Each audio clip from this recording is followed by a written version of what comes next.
Stove మీద ఒక వెడల్పాటి కడాయి పెట్టుకుని ఒక స్పూన్ ఆయిల్ వేసి వేడి చేసుకుని 2 కోడిగుడ్లు పగలగొట్టి వేసుకుని కొద్దిగా పసుపు సాల్ట్ వేసి పొరటలాగా చేసి వేయించుకొని తీసి పక్కన పెట్టుకోండి.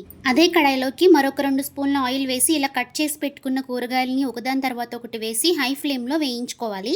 ముందుగా ఉల్లిపాయ పచ్చిమిర్చి తరుగు వేసి వేయించుకున్న తర్వాత ఒక బంగాళదుంప తరుగు వేసి కొద్దిగా మగ్గిన తర్వాత మిగతా కూరగాయలు క్యారెట్, ఫ్రెంచ్ బీన్స్, క్యాప్సికమ్ వేసి వేయించుకొని టమాటో ముక్కలు కూడా వేసుకుని మగ్గించండి.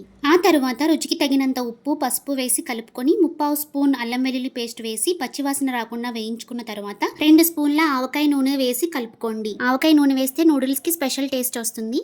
తర్వాత ఈ చిన్న నూడిల్ ప్యాకెట్స్కి సరిపడా 3.5 గ్లాసుల నీళ్లు పోసి కూరగాయల్ని ఉడికించుకోవాలి.